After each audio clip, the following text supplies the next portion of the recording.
Eu convido aos amados irmãos da igreja para a leitura da palavra de Deus, que se encontra no Evangelho de Mateus, capítulo 24. Vamos ler do versículo 1 ao versículo 31. Mateus, capítulo 24,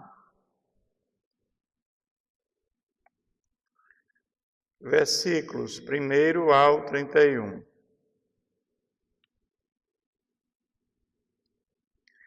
Tendo Jesus saído do templo, ia se retirando, quando se aproximaram dele os seus discípulos, para lhes mostrar as construções do templo. Ele, porém, lhes disse: não vedes tudo isto? Em verdade vos digo que não ficará aqui pedra sobre pedra que não seja derribada. No Monte das Oliveiras achava-se Jesus assentado, quando se aproximaram dele os discípulos, em particular, e lhe pediram: dize-nos quando sucederão estas coisas e que sinal haverá da tua vinda e da consumação do século. E eles responderam: vede que ninguém vos engane, porque virão muitos em meu nome dizendo: eu sou o Cristo, e enganarão a muitos. E certamente ouvirei falar de guerras e rumores de guerras. Vede, não vos assustei, porque é necessário isto acontecer, mas ainda não é o fim. Porquanto se levantará nação contra nação, reino contra reino, e haverá fomes e terremotos em vários lugares. Porém, tudo isto é o princípio das dores. Então sereis atribulados e vos matarão. Sereis odiados de todas as nações por causa do meu nome. Neste tempo, muitos hão de se escandalizar, trair e odiar uns aos outros. E por se multiplicar a iniquidade, o amor se esfriará de quase todos. Aquele, porém, que perseverar até o fim será salvo. E será pregado este evangelho do reino por todo o mundo, para testemunho a todas as nações, então virá o fim. Quando, pois, vides o abominável da desolação que falou o profeta Daniel, no lugar santo, então os que estiverem na Judéia fujam para os montes. Quem estiver sobre o eirado não desça a tirar de casa alguma coisa. Quem estiver no campo não volte atrás para buscar sua capa. Ai das que estiverem grávidas e das que amamentarem naqueles dias. Orai para que a vossa fuga não se dê no inverno nem no sábado, porque neste tempo haverá grande tribulação, como desde o princípio do mundo até agora não tem havido e nem haverá jamais.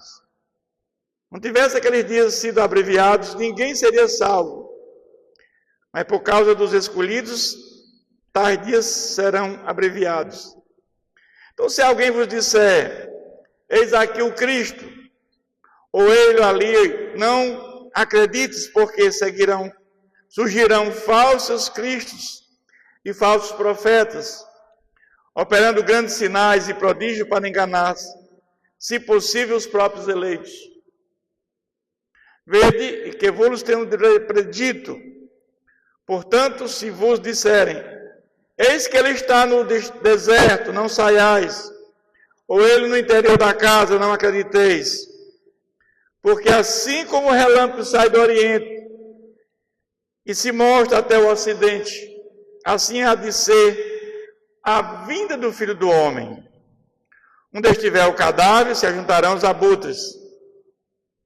Logo em seguida a tribulação daqueles dias, o sol escurecerá, a lua não dará sua claridade, as estrelas cairão do firmamento e os poderes do céu serão abalados. Então aparecerá no céu o sinal do Filho do Homem.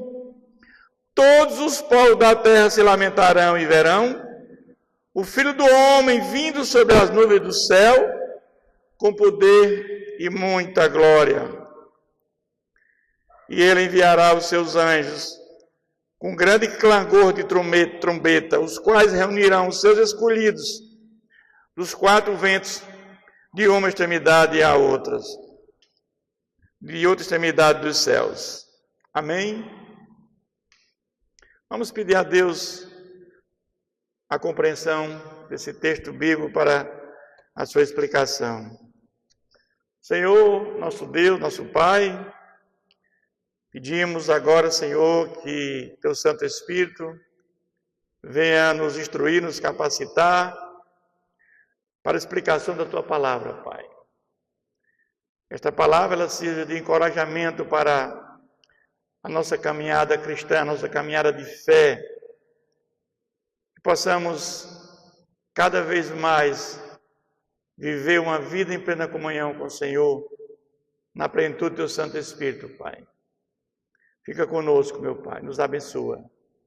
Oramos agradecidos no nome de Jesus. Amém.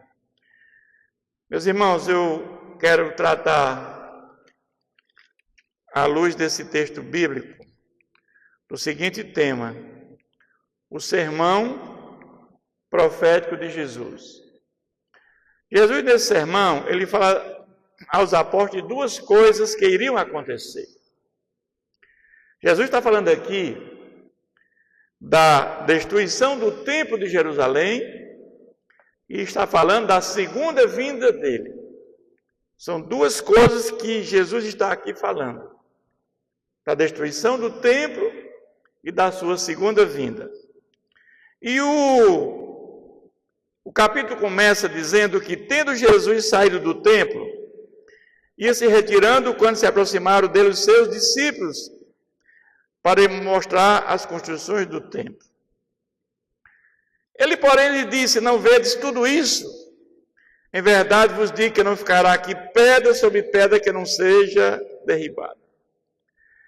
O fato é que o templo era o lugar onde se fazia a expiação dos pecados. Era lá que o sumo sacerdote entrava uma vez por ano no lugar santo dos santos, no templo, onde ficava a arca, e na tampa da arca você tinha um propiciatório, onde era colocado o sangue daquele bode para a expiação dos pecados. Essa palavra de Jesus é muito forte, e os discípulos, como judeus, ficaram também, talvez, estarrecidos com essa declaração de Jesus.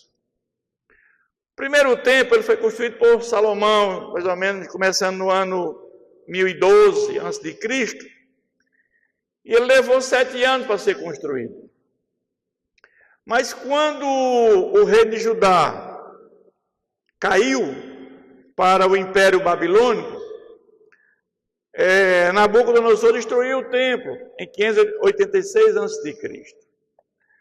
Depois disso nós vamos ver que esse Império Babilônico ele também cai para o Império Medo-Persa, e foi autorizada a reconstrução do templo, que começou em 539, após o exílio na Babilônia, ordenado por Ciro. Alguns problemas com os samaritanos, mas foi retomado o rei Dário, e ele foi reconstruído. Mas o templo ele não tinha a mesma beleza do primeiro templo. E o profeta Ageu chega a dizer que a glória da segunda casa é maior do que a primeira. Por quê? Porque na segunda casa, Jesus esteve no segundo templo. Mas o fato é que, no governo de Herodes o Grande, o templo foi reformado. E esse templo era muito bonito. Dizem que era de pedras brancas. E Jesus disse que não ficará pedra sobre pedra que não seja derribada. E nós vamos ver que esse templo foi destruído no ano 70 pelo general Tito, pelos romanos. Aí, no Monte das Oliveiras, achava-se Jesus assentado. Quando se aproximaram dele os discípulos em particular e lhe pediram: dize-nos quando sucederão estas coisas, e que sinal haverá da tua vinda e da consumação do século. Então eu estou perguntando aqui: olha, Jesus, quando acontecerão essas coisas? Ou seja, quando o templo será destruído? E quando será a tua segunda vinda? Jesus tinha dito que ia morrer, ia ressuscitar ao terceiro dia e voltaria para o Pai. Já tinha dito isso várias vezes aos apóstolos. Jesus vai agora falar acerca da destruição do templo de Jerusalém. Jesus vai dar algumas informações. E esse texto começa dizendo: vede que ninguém vos engane, porque muitos virão em meu nome dizendo eu sou Cristo, e enganarão a muitos. Nós vamos ver que no período que Jesus ressuscitou e ascendeu aos céus, estamos falando em volta do ano 33, 34, e a destruição do templo se aconteceu no ano 70. Então, neste período, aconteceram muitos fatos relevantes que Jesus lista aqui que iriam acontecer. Muitos vieram enganando que era o Cristo. E certamente, se ouvirem falar de guerras e rumor de guerra, vede nos assusteis, porque é necessário isso acontecer, mas ainda não é o fim. Evidentemente que o Império Dominante, ele empreendia guerras sucessivas. Muitas guerras. O Império Romano era um império que tinha guerras constantes. Portanto, porquanto se levantarão nação contra nação, reino contra reino, e haverá fome de terremotos em vários lugares. Porém, tudo isso é o princípio das dores, ou seja, aquilo que está acontecendo antes da destruição do templo é o princípio das dores, porque muitas coisas mais fortes virão. Está acontecendo e nós vamos ver, próximo da segunda vinda de Jesus, que haverá uma grande tribulação. Então sereis atribulados e vos matarão, sereis odiados de todas as nações por causa do meu nome. Isso aqui foi concretizado, que quando Jesus ascende aos céus, os seus apóstolos levaram a mensagem salvífica de Jesus para os judeus e gentios. E eles, com exceção de João, que morreu na velhice, foram martirizados por conta do nome de Jesus. Ou seja, do ano 33 até o ano 70, muitos morreram. Muitos morreram. Alguns decapitados, apedrejados, crucificados. Jesus está dizendo, hein? Então sereis atribulados e vos matarão, sereis odiados de todas as nações por causa do meu nome. Por conta do nome de Jesus, muitos foram martirizados. Tudo isso antes da destruição do templo. Neste tempo, muitos vão ser escandalizados, trair e odiar uns aos outros. Levantar-se-ão muitos falsos profetas e enganarão a muitos. Aconteceu muito isso. Aquele, porém, que perseverar até o fim será salvo. Esse versículo está nos dizendo, irmãos, que o que perseverar até o fim. Aqui não está dizendo que alguém perde a salvação.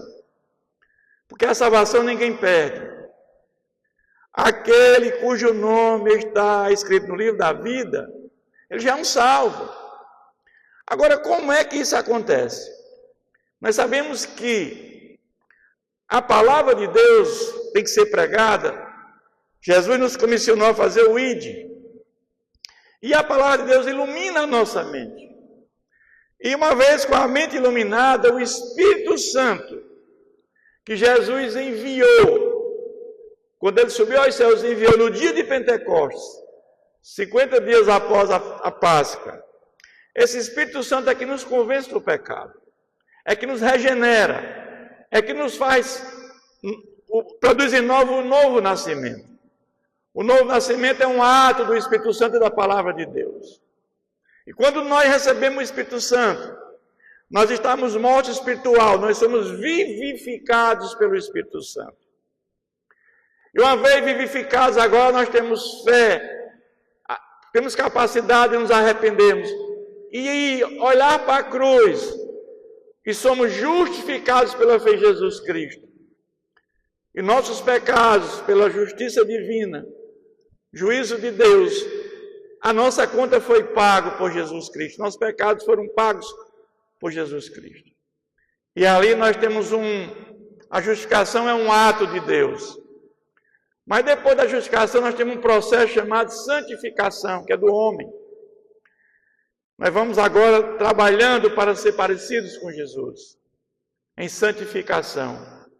Mas aí nós somos guiados pelo Espírito Santo.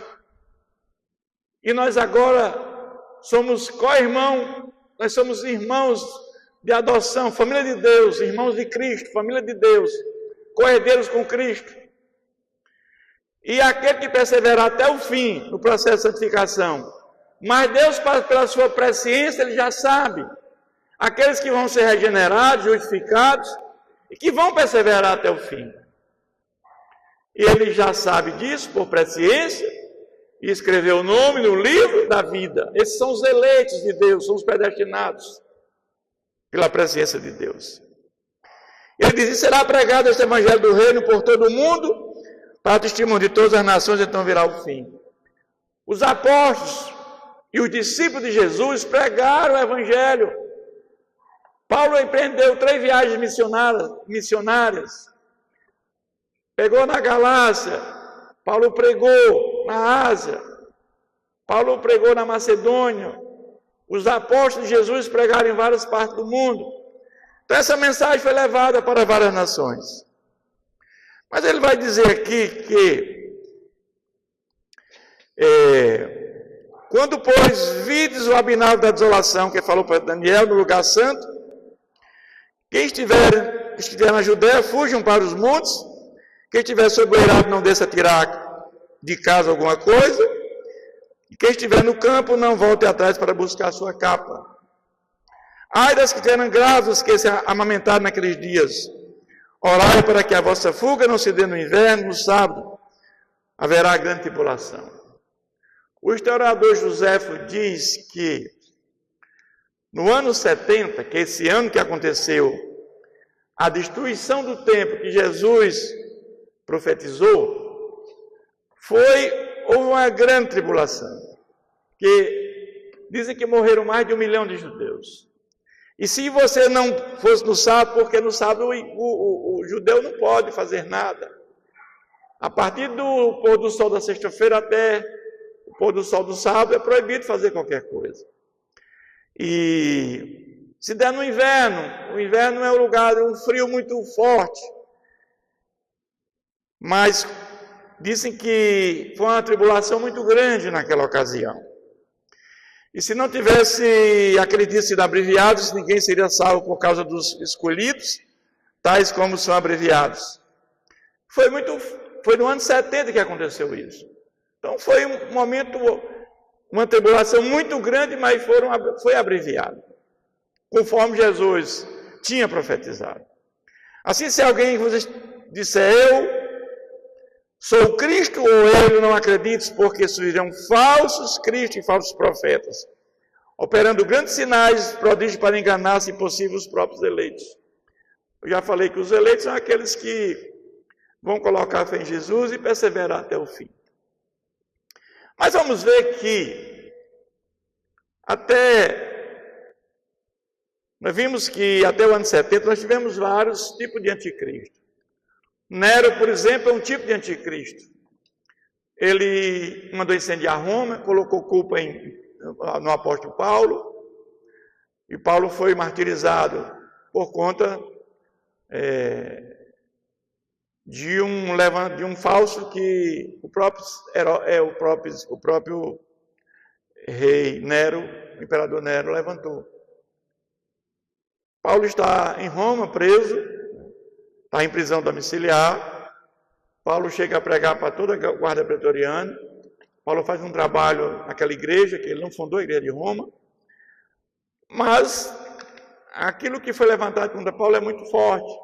Então, ele é martirizado, né, antes do ano 70. Então, vamos ver que tudo isso que aqui está dito aqui por Jesus aconteceu no ano 70, com a destruição do templo. Mas o fato agora é que Jesus, ele começa agora a falar sobre a segunda pergunta deles. É sobre a sua segunda vinda de Jesus. Ele vai dizer, porque assim como o relâmpago sai do Oriente e se mostra até o Ocidente, assim há de ser a vinda do Filho do Homem. Aqui nós vamos ver, meus irmãos, que Jesus está dizendo que a vinda dele é muito rápida. É como um relâmpago que sai do Oriente e se mostra até o Ocidente, ou seja, pegando toda a terra.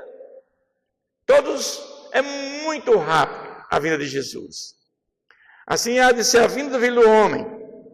E onde estiver o cadáver, se juntarão os abutres. O que Jesus quer dizer com isso, irmãos? Jesus quer dizer que onde você tem um cadáver, tem um abutre. Nós temos certeza disso, sim. Onde tem um cadáver, tem um abutre. Mas, da mesma maneira que nós temos essa certeza, também podemos ter essa certeza da segunda vinda dele. A segunda vinda de Jesus, ele virá. Jesus está fazendo essa declaração, porque onde estiver o cadáver, não darão os abutres, porque ele também vai, com essa certeza que você tem com relação a isso, também você tem que ter certeza da segunda vinda dele.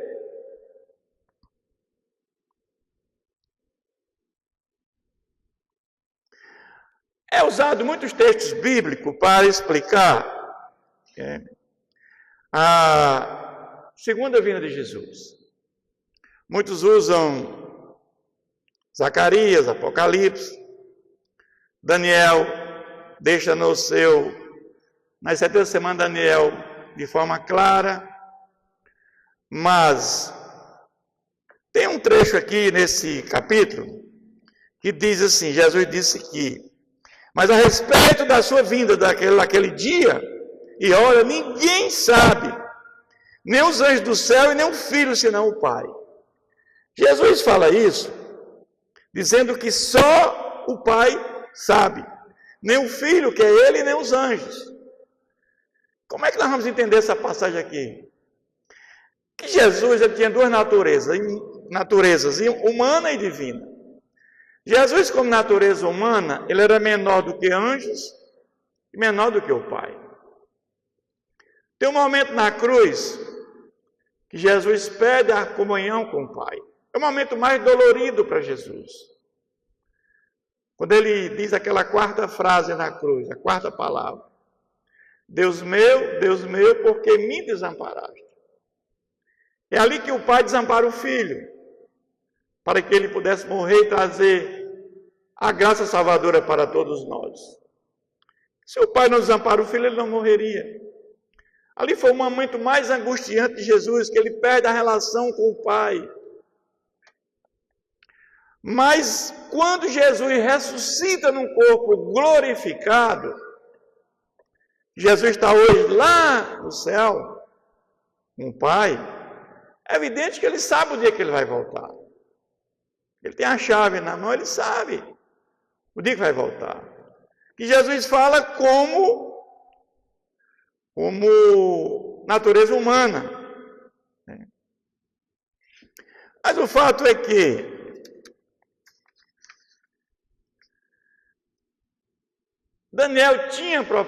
Jeremias tinha profetizado que quando o povo judeu, o povo do Império de Judá, o reino de Judá, foram cativos para a Babilônia, esse cativeiro duraria 70 anos. E o tempo estava se exaurindo. E Daniel estava no meio desse povo. Daniel foi ainda jovem. E Daniel começa a orar pelo seu povo, pelo pecado do seu povo. lançando súplica ao Senhor. E aparece a ele o anjo Gabriel, lhe dando uma visão. Saiu a ordem, eu vim para te declarar, porque és muito amado. E entende a visão. Então, Daniel tem aquela visão das 70 semanas. E essa 70 semanas, para nós, é muito importante, porque ela é esclarecedora do que Jesus vai falar aqui sobre a sua segunda vinda. E diz o seguinte: 70 semanas estão determinadas sobre o teu povo e sobre a tua santa cidade, para fazer cessar a transgressão, para dar fim aos pecados, isso aconteceu com Jesus, para expiar a iniquidade, para trazer justiça eterna, para selar a visão e a profecia, para ungir os santos dos santos. Sabe e entenda, desde a saída da ordem para restaurar e para edificar Jerusalém, até ao ungido, o príncipe, 7 semanas e 62 semanas, e as praças e as circunvalações se retificarão.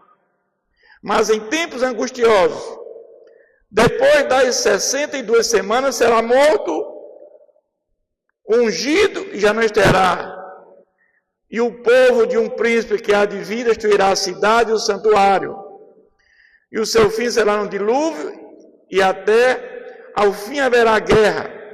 Desolações são determinadas. Ele fará firme aliança com muitos por uma semana. Na metade da semana fará cessar o sacrifício e a oferta de manjares. Sobre a asa das abominações virá o assolador, até que a destruição que está determinada se derrame sobre ele. Interessante, irmãos, é que essa visão que Daniel teve, nós temos quatro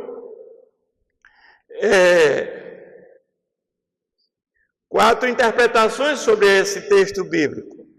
A primeira interpretação é a visão macabeia, que começa lá com o exílio em 615, quando começou o exílio, levaram os primeiros judeus, e vai até 164, quando Judas Macabeu ele purificou o templo, com a morte de Antíoco IV, que tinha profanado o templo.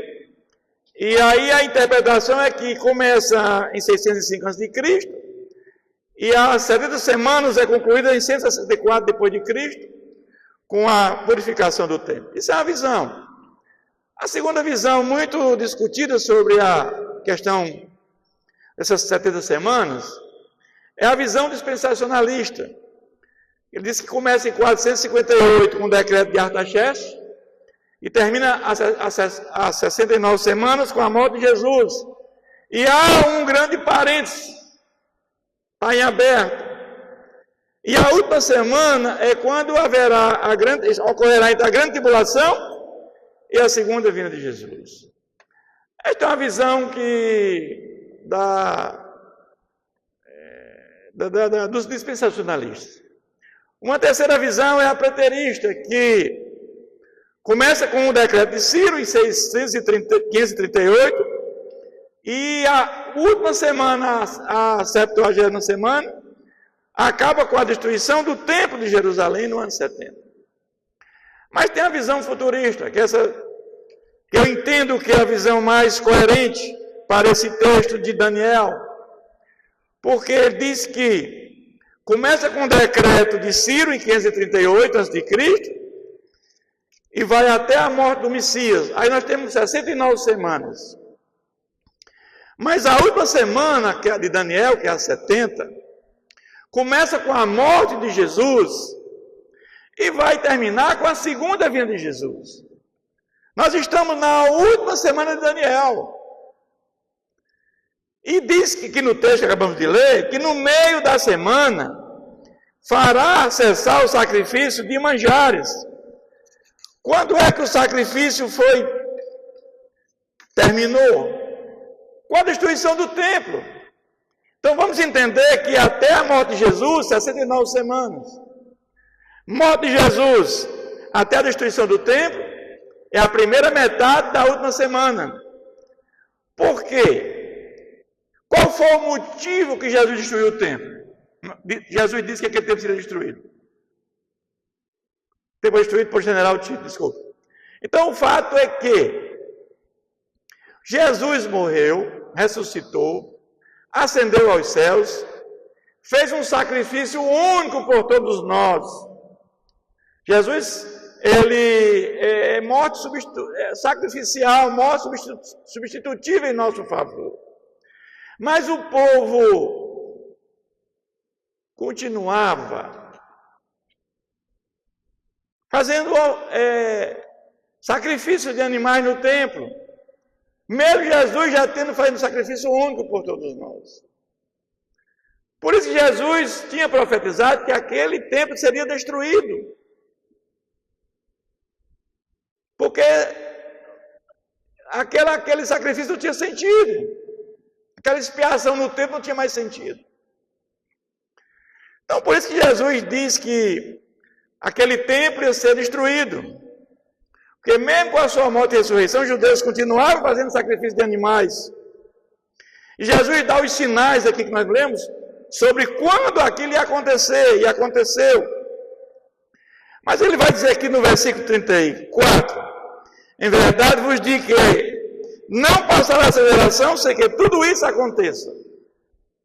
Então, não passará esta geração, aquela geração ali, sem que tudo isso aconteça. E aconteceu, como Jesus previu. Mas o fato é que a segunda vinda de Jesus, ele fala o seguinte, que logo em seguida a tribulação naqueles dias, o sol escurecerá, a lua não dará a sua claridade, e as estrelas cairão no firmamento, e os poderes do céu serão abalados. Nós sabemos, meus irmãos, que na primeira vinda de Jesus, Jesus pregava o reino dos céus. Ele foi inaugurado pela primeira vinda de Jesus. E quando nós somos regenerados, recebemos o Espírito Santo dentro de nós, o reino de Deus já começou e vai ser concretizado com a segunda vinda de Jesus. Mas o fato é que quando estiver próximo de Jesus voltar, Satanás ele foi aprisionado na primeira vinda de Jesus. Ele perdeu o poder, ele só vai até onde Deus permite. Ele foi julgado e condenado na primeira vinda de Jesus. Ele sabe que pouco tempo lhe resta. E quando Jesus voltar, ele será lançado no lago de fogo, que é a segunda morte. Juntamente com os anjos caídos e todos aqueles que não se salvarem. Então nós sabemos que próximo da sua vinda, ele será solto. E aí nós teremos uma grande tribulação, onde aparecerá o ímpio, o último anticristo, os falsos profetas. Mas a palavra de Deus diz que aqueles que estão com o nome escrito no livro da vida, não se sujeitarão a esse anticristo e esses falsos profetas. Morrerão pelo nome de Jesus. Será um momento muito difícil, porque a igreja estará dentro, sim, da grande tribulação. Mas a igreja não passará pela ira de Deus. O que é que o texto diz? Então aparecerá no céu o sinal do Filho do Homem. Todos os povos da terra se lamentarão e verão o Filho do Homem. Jesus está dizendo que quando ele voltar, todos verão. Não tem nada secreto, irmãos. É audível, visível, rápida. E verão o Filho do Homem vindo sobre as nuvens do céu, com muito poder e glória. Então, quando Jesus voltar pela segunda vez, haverá o arrebatamento daqueles que estiverem vivos, o arrebatamento da igreja, dentro da grande tribulação, no final da grande tribulação. E todos os mortos que morreram em Cristo serão ressuscitados num corpo glorificado. Jesus vem com seus anjos e com a alma dos que estão lá no céu que se salvaram. Agora você vai ter uma junção da alma com o corpo glorificado. Estarão com Jesus por toda a eternidade nos novos céus e nova terra. E aqueles que morreram sem Cristo e os que estiverem vivos ainda sem Cristo, esses serão lançados no lago de fogo, que é a segunda morte. Quando a última trombeta tocar, a sétima trombeta tocar, não há mais nenhuma chance de salvação, irmãos. Hoje nós estamos vivendo, as trombetas estão tocando, mas temos juízo parcial de Deus com misericórdia. Mas quando a última trombeta tocar, a sétima trombeta não for tocada, não há mais nenhuma chance de salvação. É o juízo de Deus sem misericórdia. A igreja estará dentro da grande tribulação, sim, mas não passará pela ira de Deus. Então nós vamos ver que quando Jesus voltar pela segunda vez, nós vamos ter o arrebatamento da igreja, e vamos ter a ressurreição de todos os corpos. Então, meus irmãos, a vinda de Jesus será audível, visível, rápida, e todos lamentarão. Mas o fato é que